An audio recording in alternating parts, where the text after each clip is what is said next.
This week, we're going to talk about abiding prayer. This will be the difficult one.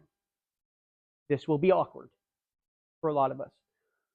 For people who grew up in a life before cell phones, this will be like an 8 out of 10 on the difficulty scale.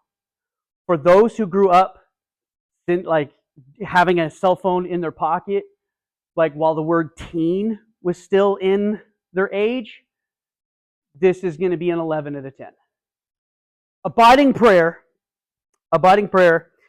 is the type of prayer where we spend time with God and say very little or absolutely nothing.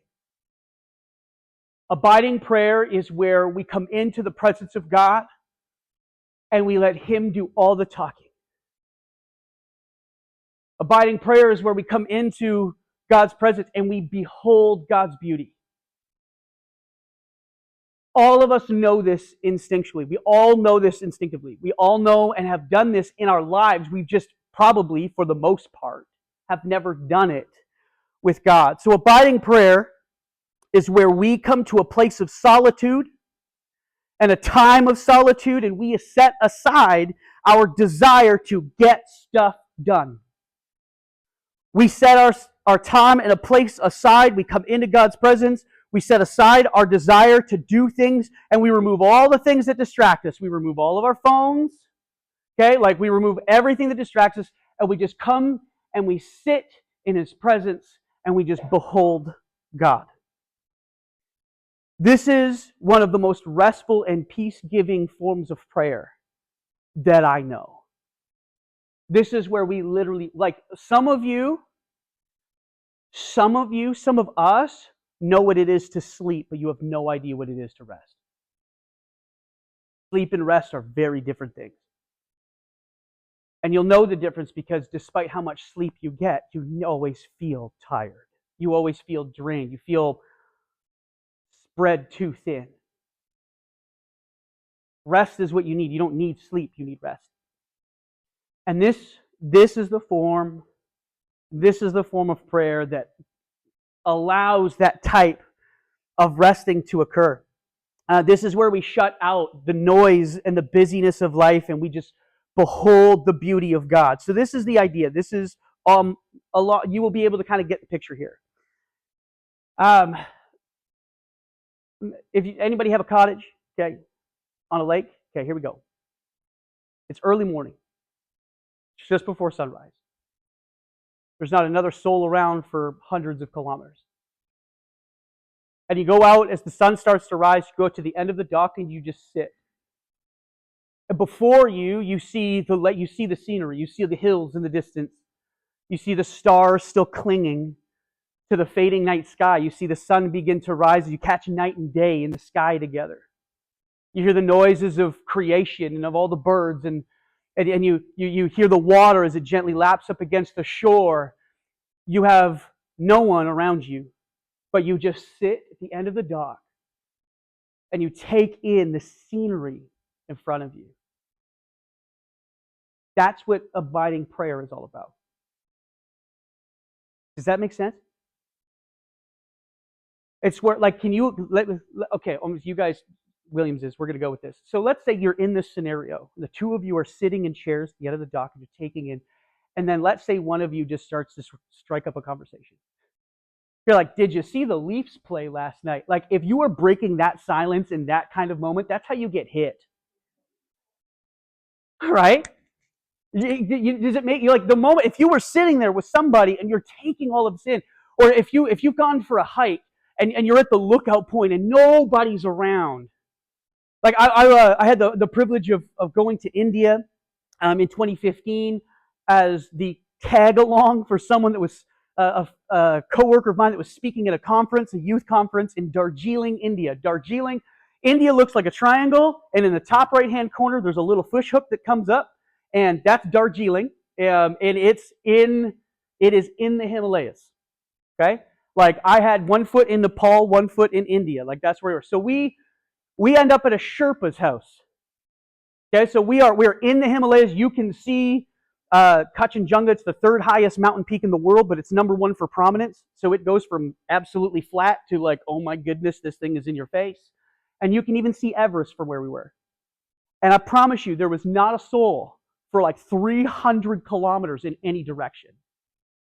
And I'm not a morning guy, but when in Rome, and so the guy that I was with, like, we got to go. We want to see the sunrise. We got to see the sunrise because we are like you are standing on the mountaintops, like the hilltops.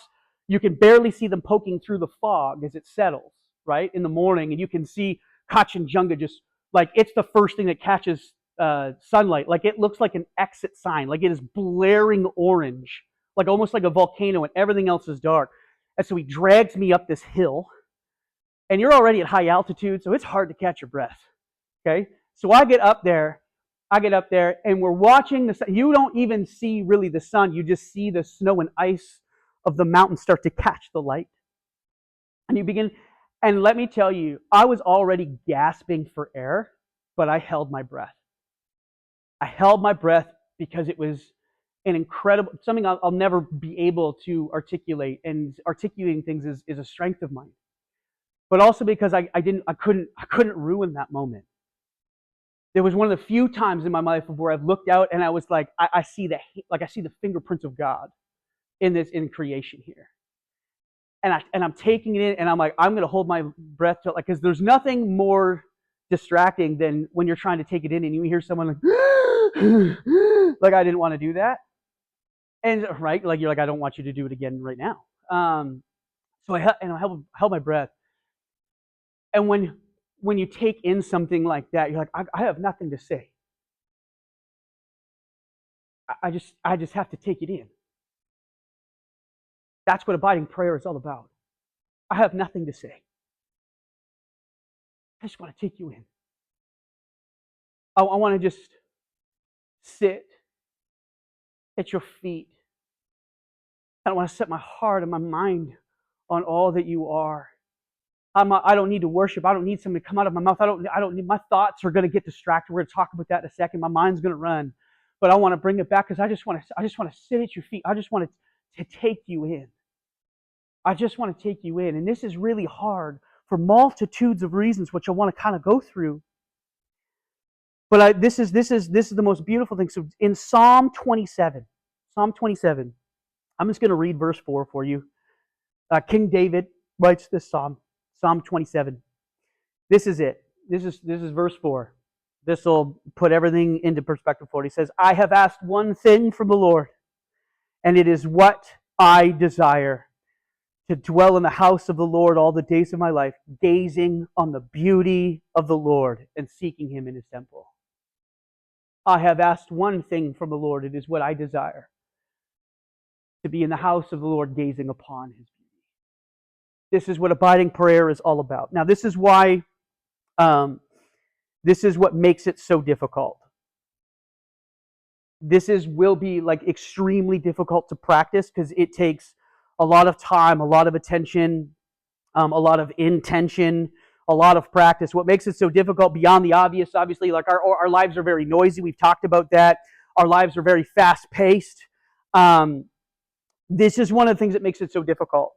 So much of our time praying to God is supplication.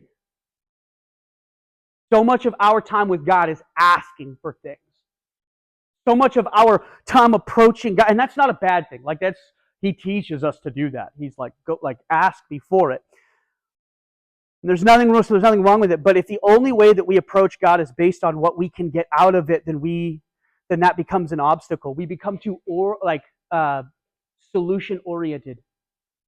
We are so trained and so used to coming to God that we're like, what can I get out of this? That's a huge obstacle. There are times for that, and it's more often than not, in my opinion. But it requires sacrifice of our schedules. It requires sacrifice of, okay, what do I want to get done? What do I really want to talk to Him about? Really, what do I want to, like, this desire, this need that we have to be able to lay to rest. It's one of the things that makes it more difficult. Sacrificing our calendars. Our calendars are so tightly packed that in order to make time for this kind of thing, multiple things need to be dropped. Like, it's not, I'm going to carve one thing out of my schedule and I'll have enough time. It's not that at all. It's usually, like, our schedules are so tightly packed, we have to drop multiple things. That's really, really hard to do. Thomas Merton, who he wrote a couple books on prayer. He says this. He says, it is upon his reflection, he said, upon reflection, I believe that silence and solitude are two of the greatest luxuries in life. Finding silence and solitude are luxuries. That's how hard they are to come by.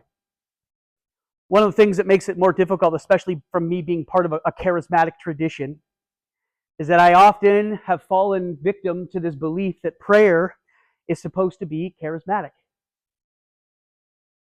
We kind of set ourselves up for the idea that prayer has to be where you're just throwing fire in the Spirit, where it's dynamic and it's loud. And I've quoted him before, Ron Rolheiser.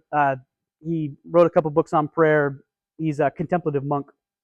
He says, we believe often the false notion that prayer must be exciting, intense, and full of energy all the time. A time with God doesn't have to be. There's a time for that.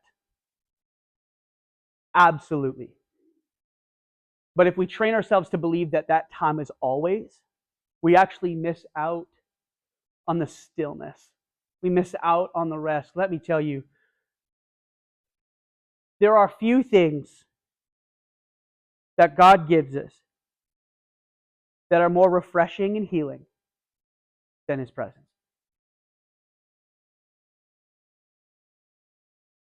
It's really hard to wrap your head around. And if you've been through any sense of horrific tragedy, you probably know of what I'm speaking. Because it's one thing of where we're like, God, I need a touch. God, I need a touch from you. God, I need you to reach down. God, I need a touch from you. And there are sometimes, let me tell you, when you are dying for, like, God, I need something, and all of a sudden His presence comes in the room.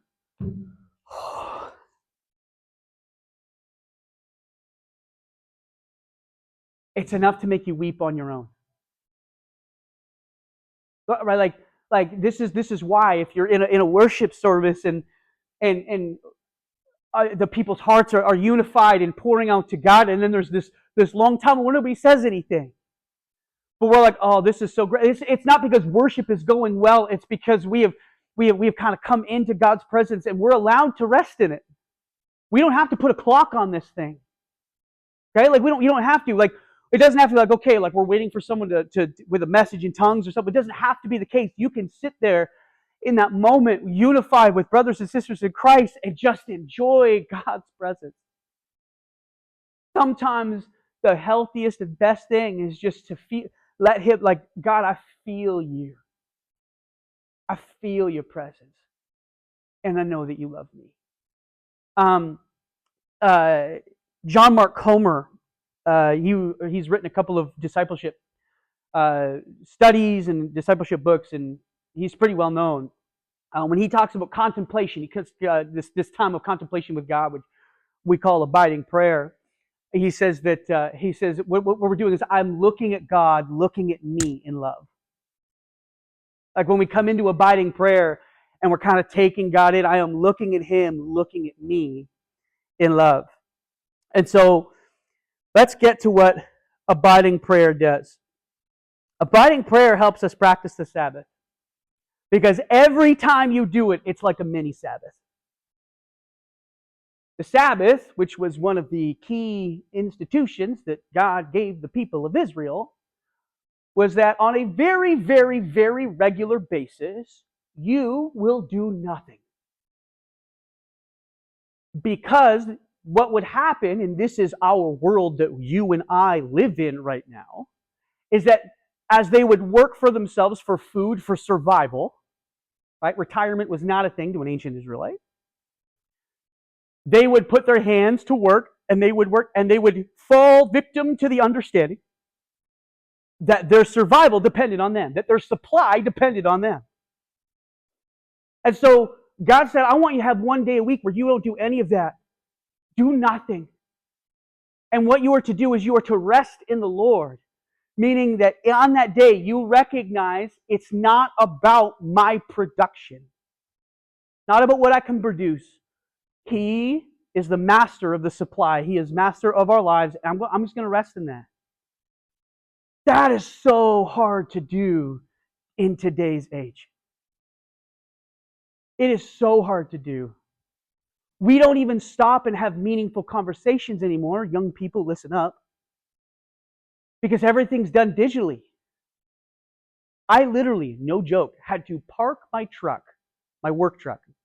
Okay, it's a big box truck that says Mission Thrift Store Sarnia on the side. I literally had to park it horizontally across 2 lanes on Murphy Road to block traffic because somebody walked into it with their head in their phone. Survival instincts was 0 that day for that person. And I use this ridiculous example because no one here is like that. But I think our attention is, to a certain degree. Like even our relationships are done on the move. Right? Like everything has to be done quickly. And so what happens when we practice abiding prayer is it's like this mini Sabbath. It's like this time of God, I am setting aside my desire, my feeling like I need to be productive. What do I need to do right now? What needs to get done? Like what email do I have to respond to? I got to go grocery shopping. I got to make sure I get there before it closes. Like I'm going to set all of this aside and I am going to train myself to understand the immutable truth that God, you are all I need. It is not by my hands that I survive. We are not the life or the resurrection and the life or the bread of life. We are none of these things. Christ alone is. And so this is like practicing a mini Sabbath of I am going to set this aside. The second thing is we learn how and when not to speak. I'm going to hit you with this now. You cannot hear from heaven if you talk the whole time. Silence is golden, is what the phrase used to be for the generation before mine. In the vernacular, it's like, this is what you are doing, this is what you need to do. We learn when not to open our mouths. This is not just great in the flesh. Hey, guys ever hate awkward silences? Someone always ends, like, I was going to start this without saying anything for 5 minutes of no, just, and you would just be staring at me being like, and you'd be like all looking around at each other. I decided against Seder heads prevail. But you know the impulse, the question of why are you not saying anything? This helps us overcome that. In Job goes through everything that Job goes through. You want to read the whole book? Go for it. It's amazing. He has this dialogue with Yahweh. Yahweh responds with like, go ahead, like how many stars are in the sky? Like, tell me, like you clearly must know. And of course, God gets a little sassy in the way. And then Job comes to this conclusion. I have nothing else. I have said too much already. I will remain silent before you. And I'm like, Dean, you need to learn that. Where I don't have to talk to keep him entertained. I don't have to talk to explain myself. God is not like UPS or any other postal service of where if you are not at home at the right time, they just put a sticker on your door and say you got 5 business days to pick it up at a completely different location. Like I don't have to, like, it's not like, okay, I've got 45 seconds before his ADHD kicks in. Not Dad. I'm not talking, it's not what I'm talking about. Okay? It's not what I'm talking about. Like, it's not like I have and I feel like I gotta go. Like, can we just be honest with ourselves? Can we just evaluate ourselves honestly and just realize that we love when we talk about Peter in the boat, we love to be like, put ourselves as the main character and would I be the one that steps out? And I'm going to be honest, sometimes I'm the wind and the waves. Sometimes I'm the one that's bringing chaos. Sometimes I'm the one that's unsettled. And sometimes, like, God, I just need you to rebuke that part of me and let me be still in your presence. And if all of nature can follow that command, Dean's nature can too.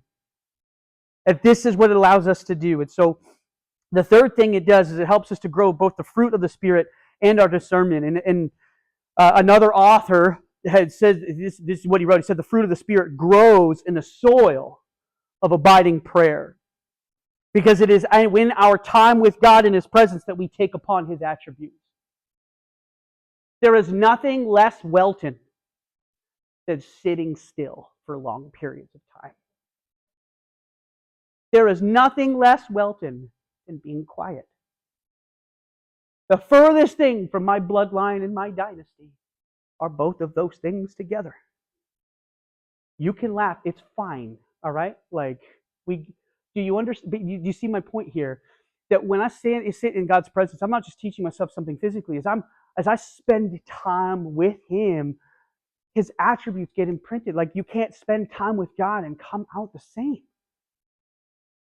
And discernment, the ability to decide and determine between what is of God and what is not of God, starts first and foremost with understanding the words that He has spoken and the sense of His presence. There's a lot of things that look and sound right, but feel really wrong. When you're like, no, like in our context here, we don't really engage with that a lot. But the kingdom of God is bigger than New Life Assembly. Right? Right? Okay. Guys scared me for about 3 seconds there. Kingdom of God is bigger than this church. And so there will be instances where we're somewhere else, we're with another body of believers that, like, we've got to be able to discern and understand, and that happens as we spend time with God. And so here we go. How to use abiding prayer well. Go to a place of solitude at a time that allows for it. In Luke chapter 5, I think it's verse 16, speaking of Jesus, as it is giving us information, it says, in Jesus, He often withdrew to deserted places and prayed. And it goes on to tell you of the instances of where when He went away, His disciples would have to go looking for Him. And there's something about having that prayer place, that place where we are far away from everybody else. And it's really hard to find a place of solitude at a time that allows you to be alone with God. It's hard, especially if you have dependents, like children or looking after grandchildren, or you have pets that are really needy. Okay, like, this is why I prefer cats, because cats are like, how's your day? Never mind, don't care, I'll be in the kitchen. And they just leave you alone. Great. You're like, this is like energy of the dog, of like, I can't meet that level of excitement all the time. And so if you have dependents, you have animals, things, it can be very difficult to find that time and that place. That place that you go doesn't have to be far away. It just needs to have reasonable expectation of not being interrupted. Of course, that interruption doesn't just come from people. Sometimes it comes from schedules. Sometimes it comes from alerts on your phone. Like, you understand all of this stuff that comes up. And so for me, when I would have to seek God's presence over something, I still do it in the church furnace room. Yeah. 2 reasons. Number one, I know nobody goes in there. And I've been doing this for more than a decade. Like, I've been doing this for, oh man. Yeah, it's like 12 years. Like, I'm previous life, I installed furnaces for a living. I'm a refrigeration mechanic and a natural gas technician. And so I'm very comfortable around furnaces because I would install them. That also means, because I'm so familiar, that there's nothing in that room that can distract me.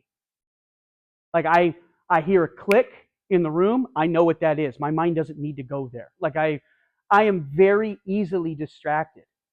Very easily distracted. A study done, Cal Newport is an author who writes a book called Deep Work, and talks about doing your deepest and most creative work for those that are creating things like writing messages or this kind of stuff. And so when you're in that state of focus, I promise I'm going somewhere. When you're in that state of focus, the first alert that comes off on your phone, the moment that your eyes or your mind go from what you're working on to that alert, on average, do you know how long it takes for a human being to get back to that place of being able to do deep work? On average, it takes 20 minutes. 20 minutes. So like if your eyes just look at the alert, so let's say there's a sports alert that comes up on your phone, it doesn't even make a noise, but it lights up your screen and it catches your eyes. It takes 20 minutes to get back to that place of focus of where you were doing this important work. That's what the studies seem to indicate. And so, like, attention is such a fragile thing. And so it takes a lot of planning to be able to be in a place. For me, it was the furthest room of where nothing in there could possibly distract me. It is so easily broken. I've even done it here. I'm just going to go into the furnace room here because I know nobody's going. I'm not even sure people know where that furnace room is. The people who keep storing certain tables in there certainly know where it is. That's fine. I use them. It's great. Okay. In Mark chapter 1, Mark chapter 1, I think it's verse 35. It says, very early in the morning, while it was still dark, Jesus got up, went out, and made his way to a deserted place, and he was praying there. A lot of us, I think, I'm not a morning person. I struggle with this. Like, I will stay up so late that it could be considered early. But there is that time before the hustle and bustle of life begins to make its demands. And that often is the best time that we can find that place to be able to meet God. So that's number one. You got to find a place of solitude at a time that allows for it. Number two is you set your mind on Him. This is the work. If you hear nothing else that I'm about to say, this is what you need to keep in mind. When we say set your mind on Him, I mean firmly plant your attention on Jesus. All of the power and control that you have over your attention, you set upon one thing and one thing only: His majesty. Like, Jesus, I am going to give, and look at, most of us don't even do this on a Sunday morning. This is a lot harder than it seems. But you're like, God, I'm going to make you the object of my entire attention. You remind yourself in that moment of who and what He is, and you bring to mind the holy and the magnificent things all about Him. Like, you set your mind, God, I'm going to set my mind. I'm in a place of solitude. I have a reasonable expectation that for this time being, no one is going to come in and bother me. My cell phone has been shut off or thrown in the toilet or whatever. I don't know. Okay, like, I'm getting rid of this whole thing, and I'm going to set my attention completely, Lord, upon you. And I am going to go through exactly who and what you are. Not what you do for me. Not what you do for me, but who you are. Because, God, you are the one who created all that I know, all that I hold dear. You sustain it with words. Where you said one thing, let there be light, and there was light. God, you are the one who calls and declares Himself to be gracious and faithful. Apart from me, this is why in Timothy it says that even when we are faithless, He remains faithful. But He says, I am slow to anger, and I am full of compassion. And I set my mind upon that, not even what it means for me, but just in who He is, in the idea that where He says, come to me, all who are weary and heavy laden, and I will give you rest. The God who is master of all of these things beckons me to come to Him. I set my mind on it, and I shut out everything else. And I said, God, you are the object of my attention. So we set our mind on Him and emphasize the word set. It should be let yourself abide. I have a spelling error. This is a hard thing. Set yourself aside. Never mind, I did change it. It is correct. Woo, go Dean. Set yourself aside. So bring yourself to set aside every desire, every impulse for productivity. This does not mean to empty yourself. This does not mean that I'm going to try and empty my thoughts and everything. No, that is foolishness. God does not want you to be an empty husk. Okay, God did not create like, hey, empty yourself and let me pull the strings. That is an Eastern mysticism foolishness. We do not. God created you with a mind for the purpose that you are able to behold Him. Use it. Okay? Use it. Thank you. Use it. You are always allowed. Always. Okay? Like, God does not want you to let your thoughts wander. He said, like this is why the psalmist says, I lift my eyes up above the mountains. Where does my help come from? Like when I'm in a place of panic or everything else, like I need to be able to control my attention. Why would we ever give it up? Why would I ever give up my mind, which God has given to me and equipped me so that I can behold Him?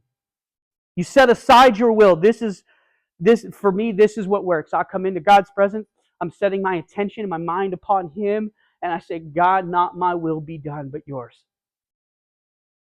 Do not let my will challenge you in this moment, in this space.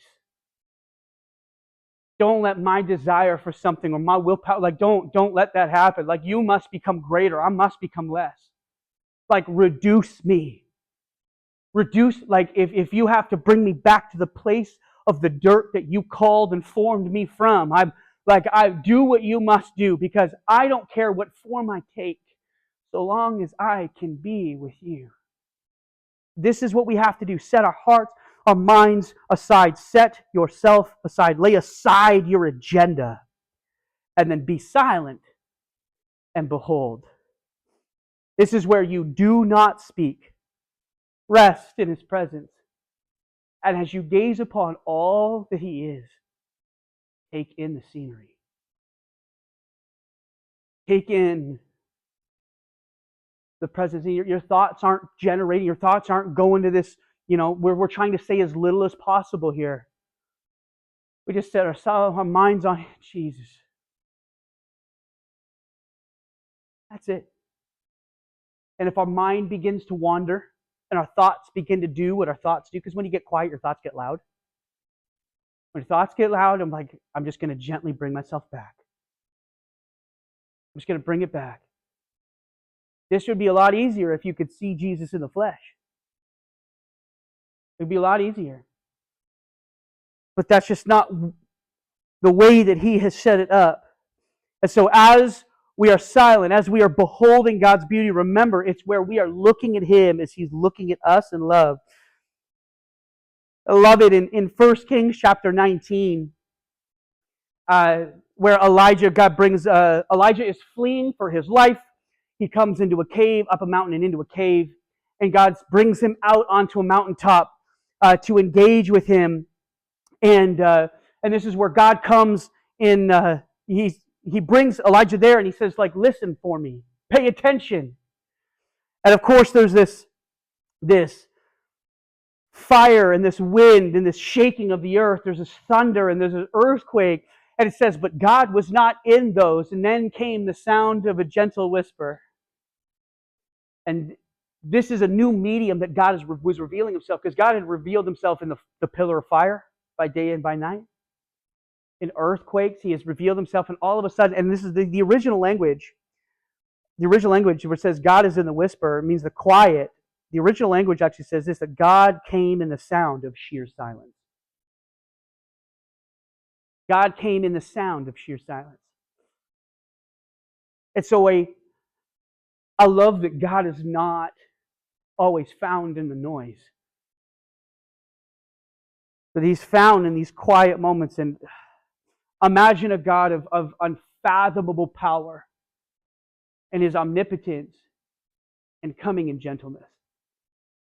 We get this theologically. We get why He had to come in as a human. He came in as someone born to a lowly carpenter in a manger, in a feeding trough. We are wow, you really lowered yourself here. And I want you to have that same sense of awe and wonder when it says that God meets you in the sound of silence. God, in all of His power, how do you contain that down to the sound of just, as this Hebrew would say, sheer silence?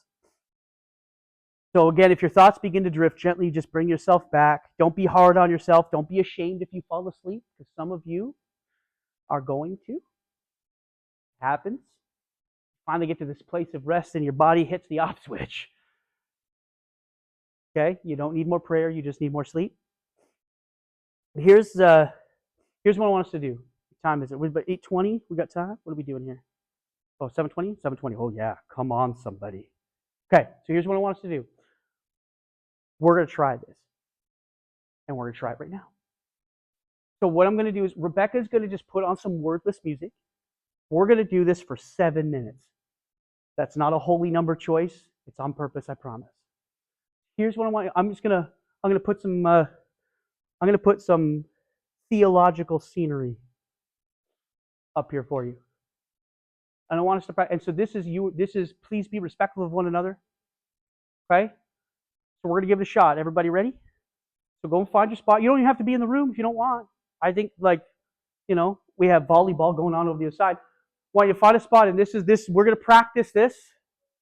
I'm going to practice it.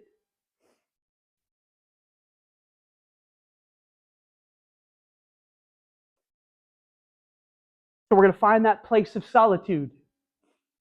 That place where no one's going to distract. We're going to shut off every distraction. If you've got phones, you shut them off. Should probably make sure I do the same thing here. In Jesus' name.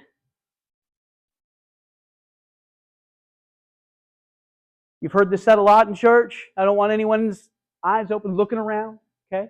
This is a moment where that is ever the more true. Find that space. This is that time. Get comfortable. Settle in. And then I want you to set your mind on Him. Jesus, we will need your help here. Set aside the need to be productive, the schedule, the notes you're taking. Set it aside. Lord, your will, not mine. Set yourself aside. Set yourself aside.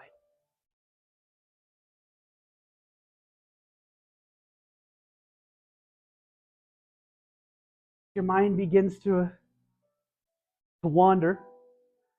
Just bring it back. Jesus. It's not a time for worship. Just be still and know.